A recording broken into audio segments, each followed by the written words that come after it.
श्री राम ज्योतिष India YouTube channel में सभी ज्योतिष प्रेमियों का स्वागत है।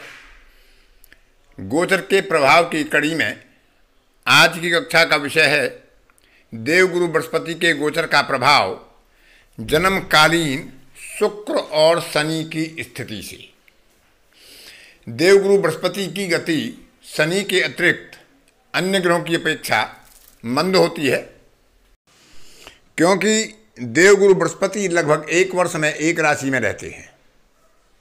तो जब ये किसी ग्रह के अंश से गोचर करेंगे तो लगभग उस अंश के निकट 5 से 7 दिन तक रह सकते हैं और उस कालखंड में एक विशिष्ट प्रभाव अपनी शुभता और अशुभता के आधार पर, गोत्रीय शुभता और अशुभता के आधार पर, जन्मकालिक स्थिति के आधार पर देखने के बाद हम उसके प्रभाव को देख सकते हैं कि वह शुभ प्रभाव करेगा या अशुभ प्रभाव करेगा। गोचरीय कक्षा में उसके कक्षा स्वामी ने उसको शुभ रेखा प्रदान की है या नहीं, जन्म काल में जिस ग्रह से उसका गोचर है उसकी स्थिति क्या है, और देवगुरु बृहस्पति की स्थिति गोचर में क्या है और जन्म काल में क्या है, उनके आधार पर शुभता और अशुभता का प्रभाव विचार करते हुए देखेंगे कि यदि शुभ प्रभाव होगा देवगुरु बृहस्पति का शुक्र और शनि के ऊपर गोचर करते हुए, उनसे त्रिकोण में गोचर करते हुए, चंद्रमा से शुभ भाव में गोचर करते हुए, तब उसका क्या प्रभाव होगा।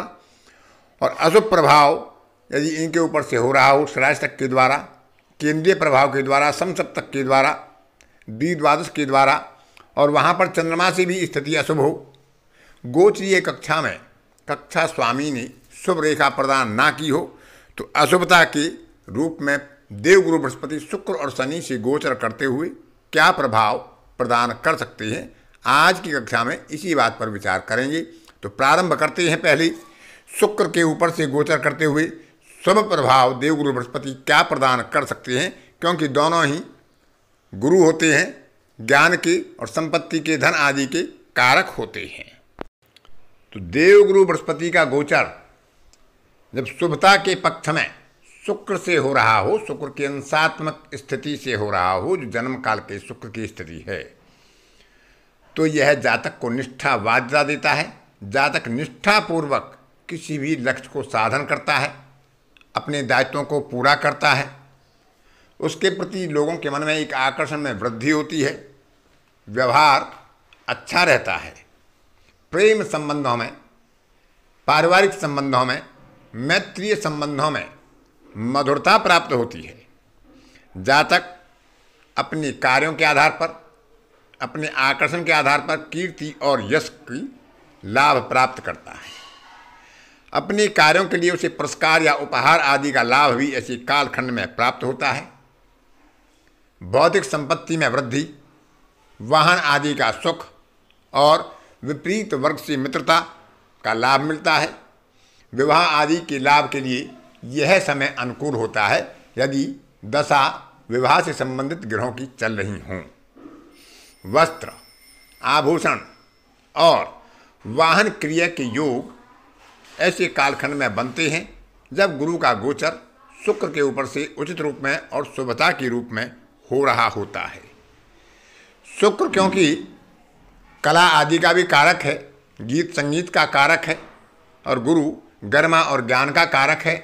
तो गुरु का गोचर जब शुभ रूप में शुक्र के ऊपर से होता है, शुक्र की अंशात्मक स्थिति से होता है, तो जातक को गीत में, संगीत में, कला आदि के क्षेत्र में निपुणता और सफलता भी प्राप्त होती है। यानी जो शुक्र के कारकत्व हैं, गुरु उनके ऊपर से गोचर करते हुए उनके कारकत्वों में वृद्धि ही करता है। और गुरु क्योंकि देवगुरु है, बृहस्पति देवगुरु हैं और शुक्र असुर गुरु हैं, तो दोनों का शुभ रूप में जो सम्मिलन होता है गोचर के द्वारा, तो जातक के लिए एक सुख समृद्धि, मान सम्मान और मैत्री लाभ आदि के लिए एक अच्छा संकेत होता है। अब विचार करते हैं यदि यही स्थिति अशुभ गोचर में परिवर्तित हो तो तब क्या परिणाम प्राप्त होते हैं। अशुभ स्थिति में देवगुरु बृहस्पति का गोचर होने पर जब शुक्र से ऐसी स्थिति होगी जिसको हम अशुभ गोचर कह सकते हैं, तो जातक के स्वभाव में आलस्य की अधिकता बढ़ जाती है। वह सही मार्ग नहीं खोज पाता है, लापरवाही के कारण, देरी के कारण, अज्ञानता के कारण अपने कार्यों की हानि कर लेता है, अपने कार्यों में बाधा पैदा कर लेता है।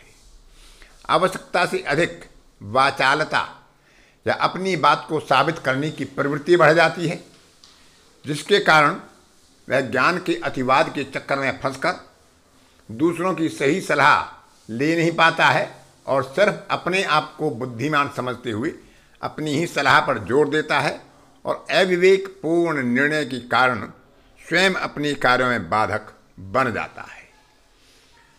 खर्चे के रूप में उसके स्वभाव में वृद्धि हो जाती है। अति व्ययशीलता के कारण धन संग्रह या कोष संग्रह में कमी होती है, जो उसकी चिंता का कारण बन जाती है। वित्त संबंधी समस्याएं, अर्थ संबंधी समस्याएं, धन संबंधी समस्याएं जातक को परेशान करती हैं, चिंतित करती हैं। पारिवारिक संबंधों में, प्रेम संबंधों में, मैत्रीय संबंधों में विवाद पैदा होते हैं, बाधाएं आती हैं। ऐसे कालखंड में बहुत पुराने प्रेम संबंध भी टूटने के कगार पर आ जाते हैं, गलतफहमी और लापरवाही के कारण। किसी भी स्वादिष्ट पदार्थ के अधिकतम पेय होने के कारण, पीने के कारण या अधिक भोजन के कारण, स्वाद में अधिक खाने के कारण जातक को किसी न किसी रोग से भी कष्ट होने की संभावनाएं बढ़ जाती हैं। अर्थात जो शुक्र के कारकत्व हैं वो अशुभता के रूप में प्रकट होते हैं। जब गुरु का अशुभ गोचर षडाष्टक के द्वारा, कक्षा विहीन रेखा स्वामी के द्वारा या इसी तरह कोई अन्य अशुभ स्थिति में हो, तब ऐसे कारण या ऐसे संबंध जातक को झेलने पड़ सकते हैं। अब विचार करते हैं आगे। शनि के ऊपर से जब देवगुरु बृहस्पति का गोचर होता है तो शुभता के रूप में वह क्या प्रदान कर सकता है। शनि के ऊपर से जब देवगुरु बृहस्पति का गोचर शुभता के रूप में प्रकट होता है तो ऐसे समय में जातक का मन शांत और दृढ़ निश्चय के साथ जागृत रहता है। संरक्षणवाद में अभिरुचि, पुरानी चीज़ों से प्रेम और उनका संरक्षण करना, किसी अपने प्रेमी जन का, परिजन का संरक्षण करना, स्वाभाविक रूप से ऐसी रुचि जातक के अंदर पैदा हो जाती है। जातक कर्तव्य परायणता की भावना से पूर्ण होता है, निष्ठावान होता है और अपने कर्तव्य परायण की भावना से अपने लक्ष्य को पूरा करता है। दायित्व बोध, यानी जो भी जिम्मेदारी जातक को मिलती है या जो भी जिम्मेदारी या दायित्व उसके पास होता है उसका उसे पूर्ण बोध होता है और उसका सम्यक रूप से निर्वहन करता है। धातु संबंधी, भूमि संबंधी सौदे इस कालखंड में जातक बड़ी सफलता से प्राप्त कर सकता है। लक्ष्य प्राप्ति के लिए जातक जो प्रयास करता है, अपने दायित्वों को पूर्ण करने का जो प्रयास करता है, कर्तव्य परायण और दृढ़ संकल्प के आधार पर जातक के सभी प्रयास इस कालखंड में सफल होते हैं। क्योंकि शनि की गति भी मंद होती है और गुरु की गति भी अन्य ग्रहों की अपेक्षा मंद होती है, तो इस गोचर का प्रभाव कुछ अधिक दिनों तक रह सकता है। जातक में अपनी कार्य के प्रति लगनशीलता पाई जाती है और धैर्यशीलता पाई जाती है। किसी भी छोटी सी घटना के कारण वह अपना धैर्य नहीं खोता है, अपना आपा नहीं खोता है, धैर्य के साथ आगे बढ़ता है और अपने लक्ष्य को पूर्ण करता है। क्योंकि गुरु और शनि का शुभ संबंध जातक के लिए एक वरदान साबित हो जाता है। अब विचार करते हैं शनि के ऊपर से देवगुरु बृहस्पति के अशुभ गोचर का क्या प्रभाव होता है। तो ऐसे कालखंड में जब देवगुरु बृहस्पति का गोचर शनि से अशुभ स्थिति में हो रहा हो, षडाष्टक में, द्विद्वादश में या शुभ रेखा विहीन कक्षा से हो रहा हो, तो ऐसे में जातक का जो मन में दृढ़ता रहती है वह अस्थिरता में परिवर्तित हो जाती है। मन चलायमान होता है, दृढ़ संकल्प का अभाव हो जाता है और सही रूप में जातक सही निर्णय लेने की स्थिति में नहीं रहता है। एक ऊहापोह के जाल में फंस जाता है। अनिर्णय की स्थिति से कहा जा सकता है। परिस्थितियां उसके प्रतिकूल हो जाती हैं।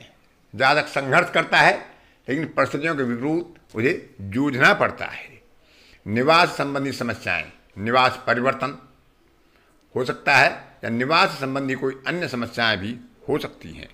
जो सहयोगी होते हैं उनका स्थान परिवर्तन की संभावना जातक को और ज़्यादा पीड़ित करती है, क्योंकि जो सहयोगी हैं, जो उनके विश्वस्त होते हैं, उनका दूर चले जाना जातक को और कष्ट में डाल देता है।